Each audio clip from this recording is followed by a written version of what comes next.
반갑습니다. 정전 이야기꾼 방길튼 교무입니다. 이번 시간에는 일기법의 필요라는 소태산 대종사의 법문에 의거해서 일기법의 대요 이 부분을 살펴보도록 하겠습니다. 일기법에 시작할 때 첫 번째 나오는 것이 바로 일기법의 대요인데, 여기에 보면 재가 출가와 유무식을 막론하고 당일의 유무념 처리와 학습 상황과 계문의 범과 유무를 반성하기 위하여 상시일기법을 제정하였으며, 학원이나 선원에서 훈련을 받는 공부인에게 당일 내 작업한 시간 수와 당일의 수입 지출과 심신작용의 처리건과 감각, 감상을 기재시키기 위하여 정기일기법을 제정하였나니라 라고 이 일기법의 대요, 그러니까 큰 아웃라인이죠. 큰 흐름을 밝히고 있습니다. 결국 이 말은 일기법은 정기일기법과 상시일기법 두 가지가 있는데, 상시일기법은 당일의 유무념 처리와 학습 상황과 계문의 범과 유무를 돌이켜 살피는 반성을 하기 위한 그러한 일기법이라는 것이고, 정기일기법은 학원이나 선원에서 훈련받은 공부인이 시행하는 일기로서 당일 내 작업시간 수와 당일의 수입 지출과 심신작용 처리건과 감각, 감상을 기재하는 그러한 일기법이라고 말할 수 있습니다. 이것을 더 큰 특징으로 살펴보면 상시일기는 서식, 그러니까 이렇게 체크하는 거죠. 그 서식으로 조사한다면 정기일기는 서식과 문자, 이렇게 글을 쓰는 거, 그러니까 체크하는 것과 글 쓰는 것, 서식과 문자로 기재하는 방식의 차이가 있다는 것입니다. 소태산 대종사 당대에는 4종, 4가지 일기를 시행했는데요.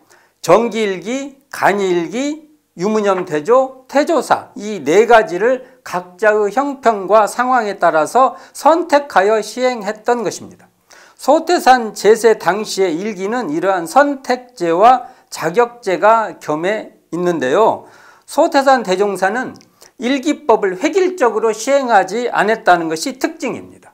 그러니까 4종 일기, 태조사, 유무념, 간이일기, 정시일기를 두어 선택하도록 하여서 쉬운 접근부터 심도 있는, 상당히 난이도가 있는 심도 있는 방식까지 제시하여 스스로 신청, 나 이거 하겠다 라고 신청해서 참여토록 하였다는 것입니다. 나는 태조사를 하겠다, 나는 유무념 대조만 하겠다, 나는 간일기를 하겠다, 나는 정식일기를 하겠다, 이렇게 스스로 신청해서 그것을 그 일기에 참여토록 했다는 것입니다. 또한 이런 기록도 나옵니다. 허가를 받아 일기 발표토록 한 기록도 나옵니다. 시창 15년도, 그러니까 시창이란 원기죠. 원기 15년이면 1930년입니다. 시창 15년도 사업보고서를 보면 이런 대목이 나옵니다. 신년도 사업보고 내는 각인의 일기 성적을 조사하여, 모든 사람들이 일기 성적을 조사했다는 거죠. 조사하여 일일이 발표하였으나, 그 당대에 일기한 것을 누가 무엇을 했고 누가 무엇을 했고 이런 일기 조사를 해서 사업보고서에 발표를 하는 거죠. 그렇게 했으나 일기부 갑반이 있어요. 그 사리연구의 구분이 있는데 일기부 갑반이 있는데, 일기부 갑반의 허가를 득한 자가 아니면, 일기부 갑반은 사리연구 훈련 과정에서 가장 높은 단계입니다. 갑반 허가를 득한 자가 아니면 일기법을 정확히 이해치 못할 것이요, 따라서 그 일기를 신빙하기 어려우므로 근년부터, 시창 15년이죠. 근년부터 일기부 갑반의 허가를 득한 자라야만 발표하라는 종사주, 소태산 대종사죠. 종사주의 명령이 계시와 중지하기로 하였으며, 이 내용의 기록이 등장합니다. 그러니까 일기는요, 4종 일기, 4가지 종류의 일기를 신청제, 자기가 신청해서 참여하는 것이죠. 신청제뿐만 아니라 어떨 때는 어느 그 과정은 허가를 받아서 그 자격이 있는 사람만 그 내용을 발표토록 했다는 거죠. 그러니까 신청제와 허가제가 공존했다. 이런 점을 우리는 되짚어서 살펴봐야 된다고 봅니다. 그러니까 사종일기를 각자 신청하여 선택토록 하였으며 또한 어떠한 경우는 자격이 있는 사람만 발표하는 자격제, 허가제를 겸해서 시행했다. 기록상으로는 이렇게 우리가 살펴볼 수 있을 것입니다.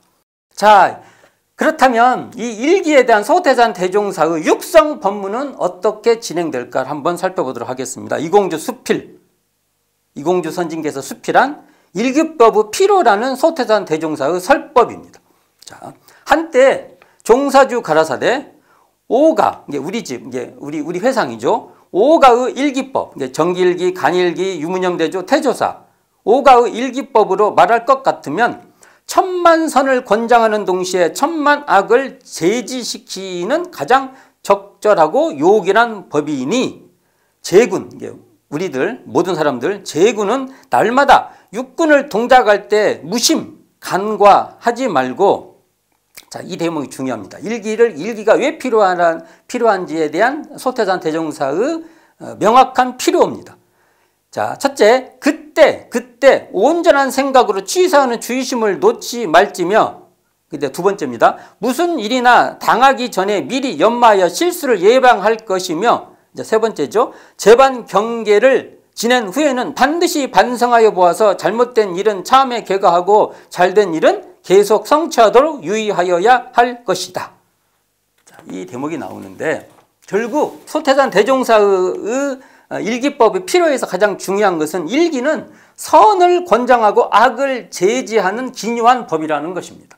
결국 선은 사은, 보은, 사요, 실천이라면 악은 사은, 배은이요, 사요, 위배라고 말할 수 있는데요. 이렇게 사은에 보은하고 사유를 실천하기 위해서는 반드시 사막 수행을 해야 하는데 그러기 위해서는 이를 당해선 온전한 생각으로 취사하는 주의심을 놓쳤는지 유무를 점검해야 되고 또 이를 당하기 전엔 미리 연마하여 실수를 예방하고 또한 이게 중요하죠. 일기에 필요해서 핵심이죠.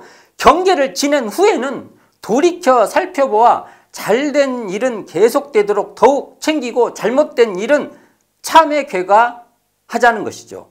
결국은 이 일기법의 필요는요. 상시응용 주의사항 1조, 2조, 6조를 실행하기 위한 구체적인 방법이라는 겁니다. 그러니까 이 대목이 일기법 필요의 핵심이라는 것입니다. 이어서 말씀하십니다. 옛 성현 말씀에 적선지가 선을 쌓는 그런 집안은 필요여경 반드시 경사가 있다는 거죠. 필요여경이요. 저각지가 악을 짓는 그러한 집안에는 필요여왕 반드시 재앙이 있게 된다. 이게 주역에 나오고 이 주역의 말을 소학에서도 사용하는 것 같아요. 하긴 주역에 나오는 말이죠. 하였나니 그는 곧 우리가 시시각각으로 육군을 작용하는 것이 선 아니면 악이라는 것과 선악의 결과는 어떻게 된다는 것을 밝혀놓은 말씀이다. 자, 대범, 대준사님 또 이제 정의하십니다. 대범, 선이라 하는 것은 정의, 도덕을 이름이요. 쉽게 말하면 부모에게 효도하고 형제간에 우애하며 인근과 화목하고 공궁자, 없는 자들 있죠. 없고 뭐든지 부족한 사람들, 곤궁자를 동정하며 기타에도 자선, 교육 등 재반 공익사업을 이름이니 선이란 많이 하면 많을수록 적선이 되고 장차 복락을 초래하게 되는 것이요. 한마디로 이 말은 우리가 보온하면은 복락이 온다는 것 소리죠. 악이라는 것은 불의한 일을 이름으로써 쉽게 말하면 나라에게 불충하고 부모에게 불효하며 기타에도 본래의 30계문을 범행하는 등 어느 방면으로든지 남에게 해도 끼침을 이름이니 악이란 많이 하면 할수록 그러니까 배은이죠. 사은에 배은하는 거죠. 많이 하면 할수록 적악, 악이 쌓이게 되고 장차 죄고를 초래하게 되는 것이다. 즉 일기를 하는 이유는 적선 그러니까 사은에 보은하고 사요 실천이죠. 적선을 하여 복락을 장만하기 위한 것이고 적악 사은에 배은하고 사요에 위반되는 이 저각을 악을 짓는 것, 악을 쌓는 것을 미연에 방지하여 장차 죄고가 초래되지 않도록 하자는 것이 일기를 하는 이유가 된다는 것입니다. 또 이어서 말씀하십니다. 그러므로 일기책에는 정의의 조목과 불의의 조목을 나누어 놓고 육군 작용을 할 때마다, 자, 이 대목이 중요합니다. 주의, 대조, 반성, 이 세 가지입니다. 주의, 대조, 반성으로서 정의 즉 옳은 일이면 하나도 빼지 말고 행하도록 하고, 불의 즉 그릇된 일이면 죽기로서 행치 못하도록 하였나니, 과거 중국 한나라의 소열 황제, 유현덕이죠. 또 임종시의 후주, 다음 군주죠. 후주인 그 아들에게 유언하되, 선이여든 적다고서 아니하지 말고 악이여든 적다고서 하지 말라고 간곡한 부탁을 한 것도 또한 같은 뜻일 것이다. 자, 여기서 주의, 대조, 반성이 일기법의 핵심으로 정의 즉 옳은 일이면 하나도 빼지 말고 행하도록 하고, 불의 즉 그른 일이면 죽기로서 행치 못하도록 하는 이 일을 어떻게?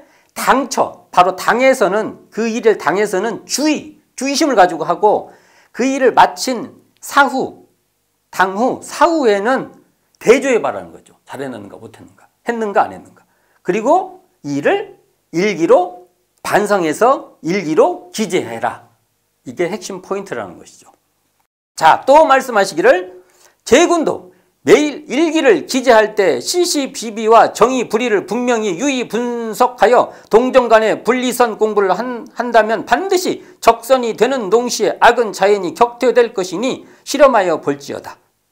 끝으로 한 말 부연할 것은 다름이 아니라 항상 육군을 동작할 때 마음은 온전을 주장하고, 이게 중요하죠. 일기를 할 때의 자세를 말한 겁니다. 온전, 마음이 온전한 자리에 항상 그쳐 있으라는 거죠. 그리고 일심을 계속하라. 그러니까 이 온전한 자리가 바로 일심이니까. 그러니까 마음은 온전을 주장하고 일심을 계속하며, 행실은 전중, 이게 부동한 거죠. 이 무겁다는 전중, 부동한 자리에 그쳐 있으라는 거죠. 행실은 정중을 기하여 경동치 말며 나무 시비에 초연하여 성진, 이게 보통 1월 성신할 때 성신이라고 하죠. 성신, 별이 될 줄 알아. 일기를 해서 우리가 별이 되는 것입니다.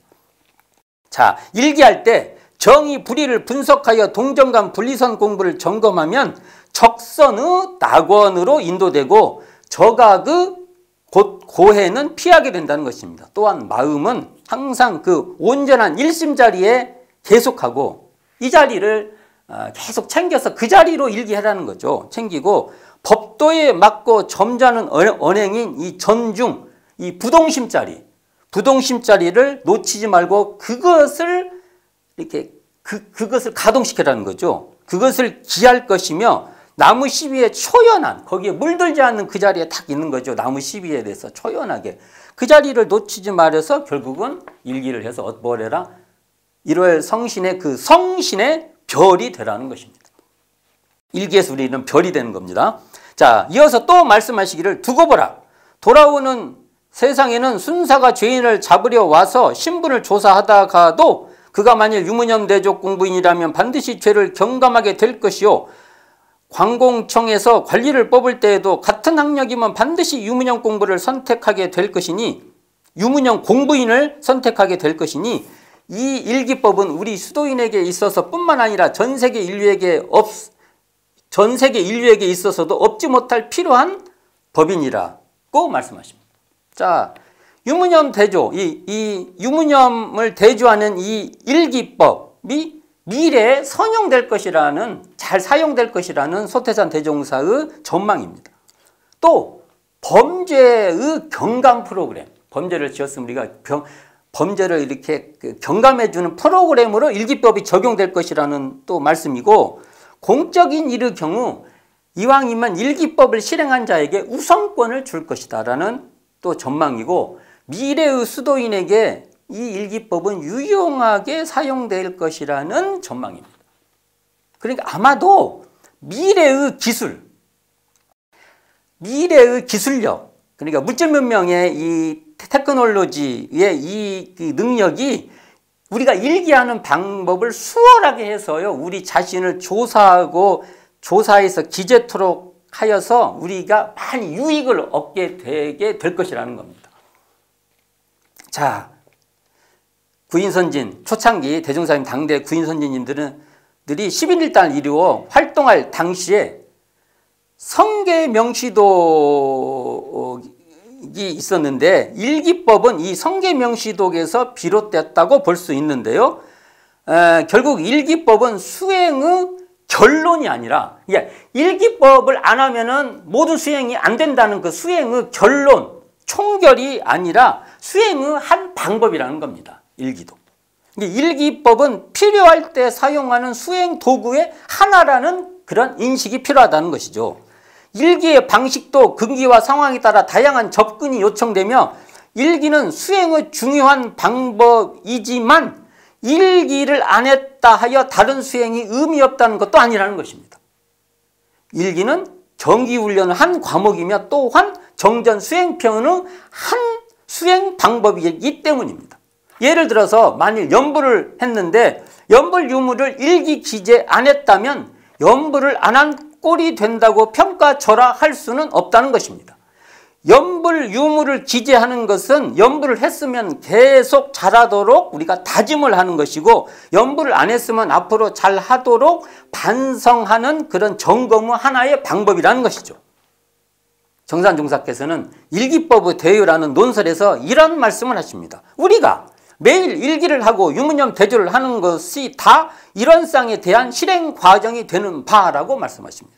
결국 일기도요, 우리가 일기를 하는 것도요, 유문념 대조 이런 것이 다 이런 쌍의 실행 과정이라는 것입니다. 일기가 단순히 처신을 잘하기 위한 처사에 그칠 것이 아니라 이런 쌍을 채받는 마음 공부의 처사가 되어야 한다는 것입니다.